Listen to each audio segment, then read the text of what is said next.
ಧರ್ಮಸ್ಥಳ ಭಾಗದಲ್ಲಿ ಶವಗಳ ಹೂತಿಟ್ಟ ಆರೋಪ ಪ್ರಕರಣಕ್ಕೆ ಸಂಬಂಧಪಟ್ಟಂಗೆ ಇವತ್ತು ಮಧ್ಯಾಹ್ನ ಉತ್ಖನನ ಪ್ರಕ್ರಿಯೆ ಮತ್ತೆ ಆರಂಭ ಆಗ್ತಾ ಇದೆ.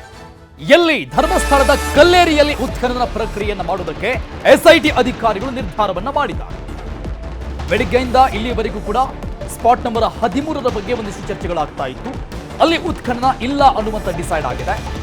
ಧರ್ಮಸ್ಥಳದ ಕಲ್ಲೇರಿಯಲ್ಲಿ ಉತ್ಖನನ ಪ್ರಕ್ರಿಯೆ ಮಾಡುವುದಕ್ಕೆ ಎಸ್ಐಟಿ ಮುಂದಾಗ್ತಾ ಇದೆ. 2010ರಲ್ಲಿ ಕಲ್ಲೇರಿಯಲ್ಲಿ ಶಾಲಾ ಬಾಲಕಿಯ ಮೃತದೇಹ ಆ ಪ್ರಕರಣಕ್ಕೆ ಸಂಬಂಧಪಟ್ಟಂಗೆ ಶಾಲಾ ಬಾಲಕಿಯ ಮೃತದೇಹವನ್ನ ಹೂತು ಹಾಕಿದ್ದೆ ಅಂತ ಈ ಅನಾಮಿಕ ವ್ಯಕ್ತಿ ವಿಚಾರಣೆ ಸಂದರ್ಭದಲ್ಲಿ ಬಾಯ್ಬಿಟ್ಟಿದ್ದ, ಮಾಹಿತಿಯನ್ನ ಕೊಟ್ಟಿದ್ದ.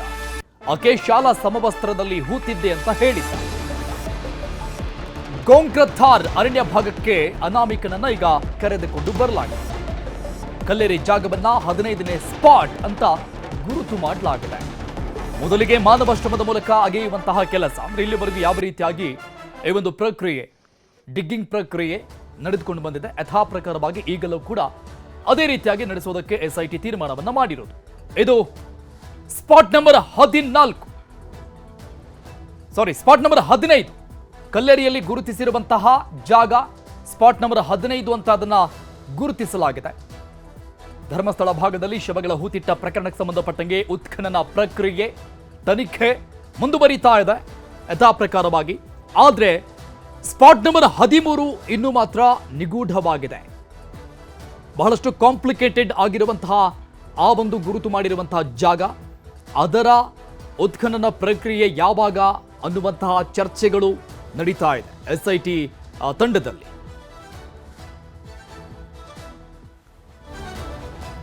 ಧರ್ಮಸ್ಥಳದಿಂದ ಸುಮಾರು 3 ಕಿಲೋಮೀಟರ್ ದೂರ ನಿಗೂಢವಾಗಿ ಮೃತಪಟ್ಟ ಪದ್ಮಲತಾ ಮನೆಗೆ ಹೋಗುವಂತಹ ದಾರಿ ಇದು.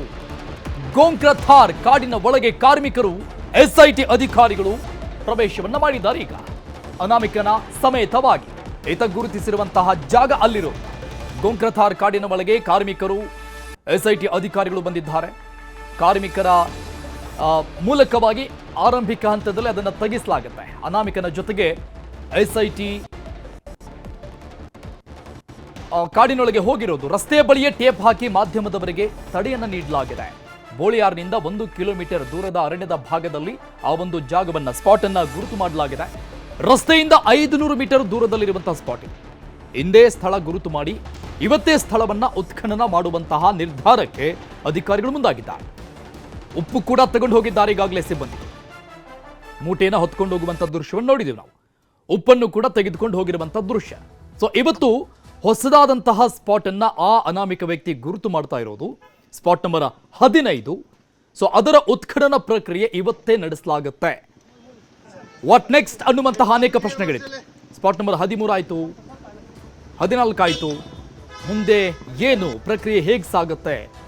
ಆ ಪ್ರಶ್ನೆಗಳಿಗೆ ಉತ್ತರ ಈ ಒಂದು ಬೆಳವಣಿಗೆ ನೋಡಿ. ಬೇಕಾದಂತ ಎಲ್ಲ ಪರಿಕರಗಳ ಮೂಲಕವಾಗಿ ಕಾರ್ಮಿಕರ ಜೊತೆಗೆ ಎಸ್ಐಟಿ ಅಧಿಕಾರಿಗಳು ಕಾಡಿನೊಳಗೆ ಹೋಗ್ತಿರೋದು. ಕಲ್ಲೇರಿಯಿಂದ 2 ಕಿಲೋಮೀಟರ್ ದೂರದಲ್ಲಿರುವಂತಹ ಸ್ಪಾಟ್ ನಂಬರ್ 15 ಸ್ಥಳಕ್ಕೆ ಎಸಿ ಸ್ಟೆಲ್ಲಾ ವರ್ಗೀಸ್ ಬಂದಿದ್ದಾರೆ. ಎಸ್ಪಿ ದಯಾಮ ಭೇಟಿಯನ್ನ ಕೊಟ್ಟಿದ್ದಾರೆ. ಎಸಿ ಅವರ ಸಮ್ಮುಖದಲ್ಲಿ, ಅವರ ನೇತೃತ್ವದಲ್ಲಿ ಈ ಒಂದು ಉತ್ಖನನ ಪ್ರಕ್ರಿಯೆ ನಡೀಬೇಕಾಗತ್ತೆ. ಎಸ್ಪಿ ದಯಾಮ ಅವರು ಕೂಡ ಭೇಟಿಯನ್ನು ಕೊಟ್ಟಿದ್ದಾರೆ. ಎಫ್ಎಸ್ಎಲ್ ತಂಡ, ಸೋಕೋ ತಂಡ, ಪೊಲೀಸರು ಕೂಡ ಈಗ ಆ ಸ್ಥಳಕ್ಕೆ ಬಂದಿದ್ದಾರೆ. ಸ್ಥಳಕ್ಕೆ ಯಾರೂ ಹೋಗದಂತೆ ಪೊಲೀಸರ ಭದ್ರತೆಯನ್ನ ನಿಯೋಜನೆ ಮಾಡಲಾಗಿದೆ.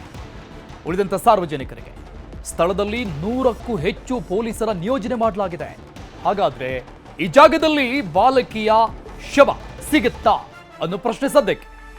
ಶಾಲಾ ಬಾಲಕಿಯ ಶವವನ್ನ ಆಕೆಯ ಶಾಲಾ ಸಮವಸ್ತ್ರದಲ್ಲಿನೇ ನಾನು ಹೂತು ಹಾಕಿದ್ದೇನೆ ಅನ್ನುವಂತ ಮಾಹಿತಿಯನ್ನ ಈ ಅನಾಮಿಕ ವ್ಯಕ್ತಿ ಕೊಟ್ಟಿರೋದು.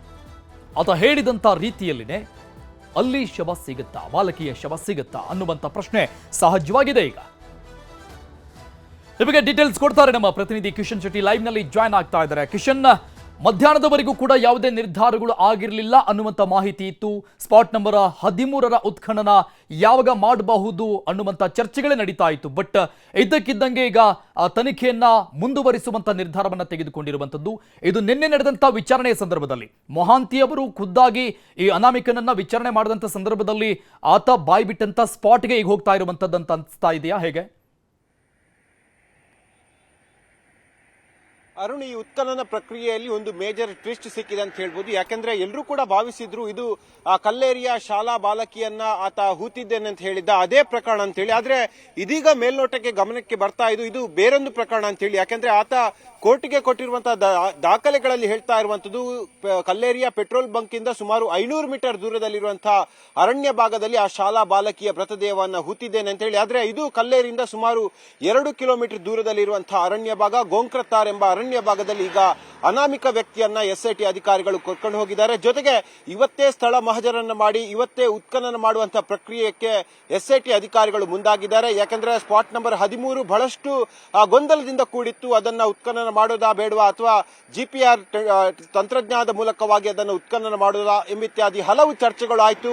ಆ ನಂತರವಾಗಿ ಇವತ್ತು ಆ ಉತ್ಖನನ ಪ್ರಕ್ರಿಯೆ ಆಗೋದು ಬಹುತೇಕ ಡೌಟ್ ಅಂತ ಹೇಳಿ ಒಂದು ಕ್ವಶನ್ ಮಾರ್ಕ್ ಕೂಡ ಬಂತು. ಆದ್ರೆ ಇದೀಗ ಅಧಿಕಾರಿಗಳು ಒಂದು ನಿರ್ಧಾರಕ್ಕೆ ಬಂದಿದ್ದಾರೆ. ಈ ಉತ್ಖನನ ಪ್ರಕ್ರಿಯೆಯಲ್ಲಿ ಯಾವುದೇ ರೀತಿಯಾಗಿ ಅಲ್ಪ ವಿರಾಮ ಇರೋದಿಲ್ಲ, ಇದೊಂದು ಕಂಟಿನ್ಯೂಸ್ ಪ್ರೋಸೆಸ್ ಎಂಬ ನಿರ್ಧಾರಕ್ಕೆ ಎಸ್ಐಟಿ ಅಧಿಕಾರಿಗಳು ಬಂದಿದ್ದಾರೆ. ಕಲ್ಲೇರಿಂದ ಸುಮಾರು 2 ಕಿಲೋಮೀಟರ್ ದೂರ, ಧರ್ಮಸ್ಥಳದಿಂದ ಸುಮಾರು 3 ಕಿಲೋಮೀಟರ್ ದೂರ, ಬೊಳಿಯಾರಿಂದ ಸುಮಾರು 1 ಕಿಲೋಮೀಟರ್ ದೂರ, ಅಂದ್ರೆ ಧರ್ಮಸ್ಥಳದಿಂದ ನೇರವಾಗಿ 3 ಕಿಲೋಮೀಟರ್ ಭಾಗದಲ್ಲಿ ಈ ಒಂದು ಉತ್ಖನನ ಕಾರ್ಯ ಆಗ್ತಾ ಇರುವಂತದ್ದು. ಇವತ್ತೇ ಉತ್ಖನನ ಮಾಡಿ ಇವತ್ತೇ ಅದನ್ನ ಹೊರತೆಗೆಯುವ ಕಳೆಬರ ಇದ್ದಂತ ಸಂದರ್ಭದಲ್ಲಿ ಅದನ್ನು ಹೊರತೆಗೆಯುವಂತ ಪ್ರಕ್ರಿಯೆಗಳು ಕೂಡ ಈಗ ಆಗ್ಲಿಕ್ಕಿರುವಂತದ್ದು. ಜೊತೆಗೆ ಒಂದು ಗೋಣಿ ಉಪ್ಪಿನ ಮೂಟೆಯನ್ನು ಕೂಡ ತೆಗೆದುಕೊಂಡು ಹೋಗಿದ್ದಾರೆ. ಯಾಕಂದ್ರೆ ಇತ್ತೀಚಿನ ವರ್ಷಗಳಲ್ಲಿ ಈ ಪ್ರಕರಣ ಆಗಿದೆ. ಆದ್ರೆ ಕೊಳೆತ ಶವ ಇರುತ್ತೆ, ಅದರ DNA ಸಂಗ್ರಹ ಮಾಡಬೇಕಾದ್ರೆ ಅದನ್ನ ಸಂರಕ್ಷಣೆ ಮಾಡಬೇಕಾದ್ರೆ ವೈಜ್ಞಾನಿಕವಾಗಿ ಉಪ್ಪನ್ನ ಬಳಸ್ತಾರೆ. ಇವತ್ತು ಆ ಉಪ್ಪಿನ ಮೂಟೆಯನ್ನು ಕೂಡ ಅಧಿಕಾರಿಗಳು ತೆಗೆದುಕೊಂಡು ಹೋಗಿರುವಂತದ್ದು. ಜೊತೆಗೆ ಮಾಸ್ಕ್ ಮ್ಯಾನ್ಗೆ ಹೊಸ ಮಾಸ್ಕ್ ಕೂಡ ಬಂದಿರುವಂತದ್ದು. ಯಾಕಂದ್ರೆ ಕಳೆದ 10 ದಿನಗಳಲ್ಲಿ ನಾವು ಗಮನಿಸ್ತಾ ಹೋದ್ರೆ ಎಸ್ಐಟಿ ಅಧಿಕಾರಿಗಳು ಆ ಅನಾಮಿಕ ವ್ಯಕ್ತಿಗೆ ಒಂದೇ ಮಾಸ್ಕ್ ಅನ್ನು ಹಾಕಿದ್ರು, ಇವತ್ತು ಬೇರೆ ಮಾಸ್ಕ್ ಅನ್ನು ಹಾಕಲಾಗಿದೆ. ಇದು ಭಾಗ 2ರ ಸೂಚನೆಯ ಅನ್ನೋದು ದೊಡ್ಡ ಮಟ್ಟಿನ ಪ್ರಶ್ನೆ ಕೂಡ ಇದಕ್ಕೆ ಸದ್ಯಕ್ಕೆ ಬರ್ತಾ ಇರುವಂತದ್ದು. ಜೊತೆಗೆ ಅರಣ್ಯ ಭಾಗದಲ್ಲಿ ಅಂದ್ರೆ ರಸ್ತೆಯಿಂದ ಸುಮಾರು 500 ಮೀಟರ್ ದೂರದಲ್ಲಿ ಈ ಉತ್ಖನನ ಪ್ರಕ್ರಿಯೆ ಆಗ್ತಾ ಇದೆ. ಸಾಕಷ್ಟು ಕುತೂಹಲವನ್ನ ಧರ್ಮಸ್ಥಳದ ಈ 100 ಶವಗಳನ್ನ ಹೂತಿಟ್ಟ ಪ್ರಕರಣ ಕಂಡುಕೊಳ್ತಾ ಇದೆ. ಜೊತೆಗೆ ಆ ಭಾಗ ಏನು ಮತ್ತು ಆ ರಸ್ತೆ ಸಂಪರ್ಕ ಮಾಡುವಂತದ್ದು 1980ರ ಆ ಇಸವಿಯಲ್ಲಿ ನಿಗೂಢವಾಗಿ ಸಾವನ್ನಪ್ಪಿದಂತಹ ಪದ್ಮಲತಾ ಎಂಬ ಹೆಣ್ಣು ಮಗಳ ಮನೆಗೆ ಸಂಪರ್ಕ ಮಾಡುವಂತ ರಸ್ತೆ. ಹಾಗಾಗಿ ಎಲ್ಲದಕ್ಕೂ ಕೂಡ ತಾಳೆ ಆಗ್ತಾ ಇದೆ. ಆದ್ರೆ ಅಧಿಕಾರಿಗಳು ಇದಕ್ಕೆ ಸ್ಪಷ್ಟತೆಯನ್ನು ಕೊಡಬೇಕಾಗುತ್ತೆ. ಎಕ್ಸಾಕ್ಟ್ ಆಗಿ ಯಾವ ಪ್ರಕರಣವನ್ನ ಉಲ್ಲೇಖಿಸಿ ಇವತ್ತು ಉತ್ಖನನ ಪ್ರಕ್ರಿಯೆ ಆಗ್ತಾ ಇದೆ ಅಂತ ಹೇಳಿ. ಜೊತೆಗೆ ನಿನ್ನೆ ಇಡೀ ದಿನ ಎಸ್ಐಟಿಯ ಪ್ರಮುಖರು ಮೊಹಂತಿಯವರು ಸಭೆಯನ್ನ ಮಾಡಿದ್ರು. ಎಸ್ಐಟಿಯ ಕೆಳಸ್ತರದ ಅಧಿಕಾರಿಗಳಿಗೆ ಹಲವು ಸೂಚನೆಗಳನ್ನು ಕೊಟ್ಟರು. ಇವತ್ತು ಸುಮಾರು 12 ಗಂಟೆ ವೇಳೆಗೆ ಅನಾಮಿಕ ವ್ಯಕ್ತಿ ಬಂದರೂ ಕೂಡ ಆತನನ್ನ ಸ್ಥಳ ಮಹಜರು ಅಥವಾ ಬೇರೆ ಸ್ಪಾಟ್ಗಳಿಗೆ ಕರ್ಕೊಂಡು ಹೋಗುವಂತ ನಿರ್ಧಾರವನ್ನ ಮಾಡಿಲ್ಲ. ಯಾಕಂದ್ರೆ ಆ ಪ್ರಾರಂಭದ ಹಂತದಲ್ಲಿ ಆತನಿಂದ ಸಾಕಷ್ಟು ವಿವರಗಳನ್ನು ಕೂಡ ಎಸ್ಐಟಿ ಅಧಿಕಾರಿಗಳು ಪಡ್ಕೊಂಡ್ರು. ಇದೀಗ ಆ ಸ್ಪಾಟ್ ನಂಬರ್ 15ಕ್ಕೆ ಈಗ ಎಸ್ಐಟಿ ತಂಡ ಲಗ್ಗೆ ಇಟ್ಟಿದೆ. ಸ್ಪಾಟ್ ನಂಬರ್ 12ರ ತನಕ ಯಾವುದೇ ಗಂಭೀರವಾಗಿ ಪರಿಗಣಿಸಬಹುದಂತಹ ಅವಶೇಷಗಳು ಸಿಕ್ಕಿಲ್ಲ, 6ನೇ ಸ್ಪಾಟ್ ಅನ್ನ ಹೊರತುಪಡಿಸಿ. ಇದೀಗ ಸ್ಪಾಟ್ ನಂಬರ್ 17ಕ್ಕೆ ಎಸ್ಐಟಿ ಅಧಿಕಾರಿಗಳು ಹೋಗ್ತಾ ಇರುವಂತದ್ದು. ಹಾಗಾಗಿ ಅನಾಮಿಕ ಇಟ್ಟಿರುವಂತಹ ವಿಶ್ವಾಸ, ಅನಾಮಿಕ ತೋರಿಸುವಂತಹ ಜಾಗದಲ್ಲಿ ಕಳೆಬರ ಸಿಗುತ್ತಾ ಇಲ್ವಾ, ಅದು ಬಹಳಷ್ಟು ಕುತೂಹಲವನ್ನ ಕೇಳಿಸಿರುವಂತದ್ದು. ಅರುಣ್, ಈ ಪ್ರಕರಣದಲ್ಲಿ ಹೊಸ ದೂರುದಾರ ಜಯಂತ್ ಟಿ ಅನ್ನುವಂಥ ವ್ಯಕ್ತಿ ಶಾಲಾ ಬಾಲಕಿ ಶವವನ್ನ ನಾನು ಹೂತಿದ್ದೆ ಅನ್ನುವಂಥ ವಿಚಾರವನ್ನ ಹೇಳಿದ್ದು, ಆ ಬಗ್ಗೆ ದೂರು ಕೂಡ ದಾಖಲಾಗಿತ್ತು. ಆ ಪ್ರಕರಣವನ್ನು ಕೂಡ ಎಸ್ಐಟಿಗೆ ಈಗಾಗಲೇ ವರ್ಗಾವಣೆ ಕೂಡ ಮಾಡಲಾಗಿದೆ. ಜಯಂತ್ ಮಾಡ್ತಾ ಇರುವಂತಹ ಆರೋಪದ ಪ್ರಕರಣಕ್ಕೂ ಈಗ ಅನಾಮಿಕ ವ್ಯಕ್ತಿ ಹೇಳ್ತಾ ಇರುವಂತಹ ಈ ಒಂದು ಸ್ಪಾಟ್ ಅಂದ್ರೆ ಶಾಲಾ ಬಾಲಕಿಯನ್ನ ಸಮವಸ್ತ್ರದಲ್ಲಿ ನಾನು ಹೂತಿದ್ದೇನೆ ಅಂತ ಕೊಟ್ಟಿರುವಂತಹ ಮಾಹಿತಿ ಏನಿದೆ, ಎರಡು ಸಿಮಿಲರ್ ಅಂತ ಅನಿಸ್ತಾ ಇದೆ ಅಥವಾ ಬೇರೆ ಬೇರೆ ಪ್ರಕರಣನ? ಏನ್ ಡೌಟ್ಸ್ ಇದೆ ಇದರಲ್ಲಿ? ಅರುಣ್, ಜಯಂತ್ ಅವರು ಹೇಳಿರುವಂತಹ ಎಕ್ಸಾಕ್ಟ್ ಸ್ಪಾಟ್ ಏನಿದೆ ಅದು ಇದೇ ಭಾಗದಲ್ಲಿ ಬರುವಂತದ್ದು. ಅಂದ್ರೆ ಸ್ಪಾಟ್ ನಂಬರ್ 15ರಲ್ಲಿ ಇವತ್ತು ಅನಾಮಿಕ ವ್ಯಕ್ತಿ ಏನು ಗುರುತು ಮಾಡ್ತಾ ಇದ್ದಾನೋ ಅದೇ ಸ್ಪಾಟ್ ಅಲ್ಲಿ ಆ ಜಯಂತ್ ಅವರು ಹೇಳ್ತಾ ಇರುವಂತಹ ಪ್ರದೇಶ ಕೂಡ ಬರುವಂತದ್ದು. ಅಂದ್ರೆ ಬೋಳಿಯಾರ್, ಮುಳಿಕಾವು ಈ ಸುತ್ತಮುತ್ತಲಿನ ಭಾಗದಲ್ಲಿ ಅಂತ ಹೇಳಿ ಜಯಂತ್ ಅವರು ಹೇಳಿರುವಂತದ್ದು. ಆದ್ರೆ ಇದು ಈ ಪ್ರಕರಣ ಎಕ್ಸಾಕ್ಟ್ ಆಗಿ ಇವತ್ತು ಉತ್ಖನನ ಮಾಡುವಂತಹ ಪ್ರಕರಣ ಅದು ಜಯಂತ್ ಅವರು ಕೊಟ್ಟಿರುವಂತಹ ದೂರಿನ ಆಧಾರದಲ್ಲಿ ಅಲ್ಲ ಅನ್ನೋದು ಈಗ ಸದ್ಯಕ್ಕೆ ಗೋಚರ ಆಗ್ತಾ ಇದೆ. ಯಾಕಂದ್ರೆ ಜಯಂತ್ ಅವರ ಹೇಳಿಕೆಗಳನ್ನ ಪಡ್ಕೊಂಡಿಲ್ಲ ಮತ್ತು ಇವತ್ತು ಸ್ಥಳ ಮಹಜರಿನ ಸಂದರ್ಭದಲ್ಲಿ ಜಯಂತ್ ಅವರು ಇರಬೇಕಾಗಿತ್ತು, ಆದ್ರೆ ಜಯಂತ್ ಅವರು ಕೂಡ ಇಲ್ಲ. ಯಾಕಂದ್ರೆ ಅವರೇ ಹೇಳಿರೋ ಪ್ರಕಾರವಾಗಿ ಯಾವ ಜಾಗದಲ್ಲಿ ಹೂತು ಹಾಕಿದೆ ಅದನ್ನ ನಾನು ಸ್ಪಷ್ಟವಾಗಿ ನೋಡಿದ್ದೇನೆ ಮತ್ತು ಅದನ್ನ ಕಳೆಬರ ತೆಗೆಯೋಕೆ ಮತ್ತು ಅಲ್ಲಿ ಸ್ಥಳ ಮಹಜರು ಮಾಡೋಕೆ ನಾನು ಎಸ್ಐಟಿ ಅಧಿಕಾರಿಗಳ ಜೊತೆ ಹೋಗ್ತೇನೆ, ಎಸ್ಐಟಿ ಅಧಿಕಾರಿಗಳು ಕರೆಯನ್ನು ಕೊಟ್ರೆ ನಾನು ಕೂಡ ಅಲ್ಲಿ ಹೋಗ್ತೇನೆ ಅನ್ನೋದನ್ನ ಹೇಳಿರುವಂತದ್ದು. ಆದ್ರೆ ಇವತ್ತಿನ ಉತ್ಖನನ ಪ್ರಕ್ರಿಯೆಗೆ ಜಯಂತ್ ಅವರು ಬಂದಿರುವಂತದ್ದು ಅನಾಮಿಕ ವ್ಯಕ್ತಿ. ಹಾಗಾಗಿ ಅನಾಮಿಕ ವ್ಯಕ್ತಿ ಸುಮಾರು 30ಕ್ಕೂ ಹೆಚ್ಚು ಪ್ರದೇಶಗಳನ್ನ ತಾನು ಗುರುತಿಸಬಲ್ಲೆ ಅನ್ನೋದಾಗಿ ಹೇಳಿದ್ದ. ಇದು ಭಾಗ 2ರ ನೂತನ ಸ್ಪಾಟ್ ಅಂದ್ರೆ 15ನೇ ಸ್ಪಾಟ್ ಆಗಿರ್ಬೋದು ಎಂಬ ಸಂಶಯ ಸದ್ಯಕ್ಕಿರುವಂತದ್ದು. ಜೊತೆಗೆ ಕಲ್ಲೇರಿಯ ಶಾಲಾ ಬಾಲಕಿಯ ರಹಸ್ಯವನ್ನ ಭೇದಿಸೋಕೆ SIT ಮುಂದಾಗುತ್ತಾ ಅನ್ನೋದು ಮತ್ತೊಂದು ಪ್ರಶ್ನೆ. ಆತ ಹೇಳಿರುವಂತದ್ದು ಕಲ್ಲೇರಿಯ ಪೆಟ್ರೋಲ್ ಬಂಕ್ ಇಂದ ಸುಮಾರು 500 ಮೀಟರ್ ದೂರದ ಅರಣ್ಯ ಭಾಗದಲ್ಲಿ ಅಂತ ಹೇಳಿದ್ರೆ, ಆದ್ರೆ ಇವತ್ತು ಸುಮಾರು 2 ಕಿಲೋಮೀಟರ್ ದೂರಕ್ಕೆ ಆತನನ್ನ ಕರ್ಕೊಂಡು ಹೋಗಿದ್ದಾರೆ. ಆದ್ರೆ ಸಿಮಿಲರ್ ಆಗಿ ಇದು ಕೂಡ ಪ್ರಕರಣಕ್ಕೆ ಬರಬಹುದು. ಆತ ಹೇಳಿರುವಂತದ್ದು 2010ನೇ ಇಸವಿಯಲ್ಲಿ ಒಂದು ಶಾಲಾ ಬಾಲಕಿಯ ಮೃತದೇಹವನ್ನ ನಾನು ನೋಡಿದ್ದೆ, ನನ್ನ ಮೇಲ್ವಿಚಾರಕರು ಅದನ್ನ ಹೂಳೋಕೆ ಹೇಳಿದ್ರು. ನಾನು ನೋಡಿದಂತ ಸಂದರ್ಭದಲ್ಲಿ ಆ ಶಾಲಾ ಬಾಲಕಿ ಆ ಶಾಲೆಯ ಸಮವಸ್ತ್ರದಲ್ಲಿದ್ದು, ಜೊತೆಗೆ ಆಕೆಯ ಮೈ ಮೇಲೆ ಸಂಪೂರ್ಣವಾಗಿ ಲೈಂಗಿಕ ಆಕ್ರಮಣ ಆದಂತಹ ಚಿತ್ರಗಳಿತ್ತು. ಆ ಘಟನೆ, ಆ ಶಾಲಾ ಬಾಲಕಿಯ ಮುಖ ನನಗೆ ಇವತ್ತಿಗೂ ಕೂಡ ಕಣ್ಣೆದುರಿಗೆ ಬರ್ತಾ ಇದೆ ಅಂತ ಹೇಳಿ ಕಲ್ಲೇರಿಯ ರಹಸ್ಯದ ಎಳೆಯನ್ನ SIT ಅಧಿಕಾರಿಗಳ ಮುಂದೆ ಇದೇ ವ್ಯಕ್ತಿ ತೆರೆದಿಟ್ಟಿದ್ದ. ಆದ್ರೆ ಇವತ್ತು ಎಕ್ಸಾಕ್ಟ್ ಆಗಿ ಸ್ಪಾಟ್ ನಂಬರ್ 15 ಅದು ಕಲ್ಲೇರಿಯ ಶಾಲಾ ಬಾಲಕಿಯ ಮೃತದೇಹದ ಕಳೆಬರವನ್ನ ಹೊರತೆಗೆಯೋದು ಅಥವಾ ಮತ್ತೆ ಪ್ರತ್ಯೇಕ ಪ್ರಕರಣದ ಆ ಕಳೆಬರ ಇದು ಅನ್ನೋದು ಈಗ ಸದ್ಯಕ್ಕೆ ಸ್ಪಷ್ಟತೆ ಸಿಗ್ತಾ ಇಲ್ಲ. ಆದ್ರೆ SIT ಅಧಿಕಾರಿಗಳು ಸಂಪೂರ್ಣವಾಗಿ ಆತನನ್ನ ವಿಚಾರಣೆ ಮಾಡಿದ ಬಳಿಕ ಎಲ್ಲವನ್ನ ಕೂಡ ಗಣನೆಗೆ ತೆಗೆದುಕೊಳ್ತಾ ಇದ್ದಾರೆ. ಆತನಿಂದ ಹಂತ ಹಂತವಾಗಿ ಮಾಹಿತಿಯನ್ನು ಪಡೆದ ಬಳಿಕ ಇದೀಗ ಹೊಸ ಜಾಗದ ಉತ್ಖನನ ಕಾರ್ಯ ಆಗ್ತಾ ಇರುವಂತದ್ದು. ಕಳೆದ ಅರ್ಧ ಗಂಟೆಯಿಂದ ಉತ್ಖನನ ಕಾರ್ಯ ಆಗ್ತಾ ಇದೆ. ಮೊದಲಾಗಿ ಆತ ಸ್ಪಾಟ್ ಅನ್ನ ಗುರುತಿಸಿದ ನಂತರವಾಗಿ ಅಲ್ಲಿ ಸ್ಥಳ ಮಹಜರನ್ನ ಮಾಡ್ತಾರೆ. ಸ್ಥಳ ಮಹಜರು ಆದ ಬಳಿಕ ಇವತ್ತೇ ಉತ್ಖನನ ಕಾರ್ಯ ಆಗ್ಲಿಕ್ಕಿದೆ. ಧರ್ಮಸ್ಥಳ ಗ್ರಾಮ ಪಂಚಾಯತ್ನ ಸುಮಾರು 15ಕ್ಕೂ ಹೆಚ್ಚು ಕಾರ್ಮಿಕರು ಈಗ ಅಲ್ಲಿ ಉತ್ಖನನ ಕಾರ್ಯವನ್ನ ಮಾಡ್ತಾ ಇರುವಂತದ್ದು. ಮಾಧ್ಯಮದವರು ಅಥವಾ ಬೇರೆ ಯಾವ ವ್ಯಕ್ತಿಗಳು ಕೂಡ ಆ ಕಾಡಿನ ಒಳಭಾಗಕ್ಕೆ ಹೋಗಬಾರ್ದು ಅಂತ ಹೇಳಿ ಈಗ ಅಲ್ಲಿ ಕ್ರೈಮ್ ಲೈನ್ ಅನ್ನ ಕೂಡ ಪೊಲೀಸರು ಇಟ್ಟಿರುವಂತದ್ದು. ಜೊತೆಗೆ ಅನಾಮಿಕ ವ್ಯಕ್ತಿ ಒಂದು ಬೇಡಿಕೆಯನ್ನ SIT ಮುಂದೆ ಇಟ್ಟಿದ್ದ, ತನಗೆ ಎಸ್ಕಾಟ್ ಬೇಕು, ಪೊಲೀಸ್ ಭದ್ರತೆ ಬೇಕು ಅಂತ ಹೇಳಿ. ಅನಾಮಿಕ ವ್ಯಕ್ತಿಯ ಬೇಡಿಕೆಯನ್ನ ಪುರಸ್ಕರಿಸಿದಂತ SIT ಇವತ್ತು ಆತನನ್ನ ಸ್ಥಳಕ್ಕೆ ಕರೆದುಕೊಂಡು ಬರುವಂತಹ ಸಂದರ್ಭದಲ್ಲಿ ಎಸ್ಕಾಟ್ ಕೂಡ ಇತ್ತು, ಪೊಲೀಸ್ ಭದ್ರತೆ ಕೂಡ ಇತ್ತು. ಈ ನಿಟ್ಟಿನಲ್ಲಿ ಧರ್ಮಸ್ಥಳದ ನೂರಾರು ಶವಗಳನ್ನ ಮತ್ತೊಂದು ಮಜಲ. ಅನಾಮಿಕ ದೂರುದಾರನಿಗೆ ಪೊಲೀಸ್ ಬಿಗಿ ಭದ್ರತೆಯನ್ನ ನೀಡಲಾಗಿದೆ. ಗನ್ಮ್ಯಾನ್ ಎಸ್ಕಾಟ್ ಭದ್ರತೆ ಕೊಡಲಾಗಿದೆ. ಪೊಲೀಸರಿಂದ ಭದ್ರತೆಯನ್ನ ನೀಡಬೇಕು ಅಂತ ಈ ದೂರುದಾರ ಅನಾಮಿಕ ವ್ಯಕ್ತಿ ಮನವಿಯನ್ನ ಸಲ್ಲಿಸಿದ್ದ. ಆ ಪ್ರಕಾರವಾಗಿ ಆತನ ಮನವಿಯನ್ನ ಪುರಸ್ಕಾರ ಮಾಡಿರುವಂತಹ SIT ಅಧಿಕಾರಿಗಳು ಟೈಟ್ ಸೆಕ್ಯೂರಿಟಿಯನ್ನ, ಬಿಗಿ ಭದ್ರತೆಯನ್ನ ನಿಯೋಜನೆ ಮಾಡಲಾಗಿದೆ.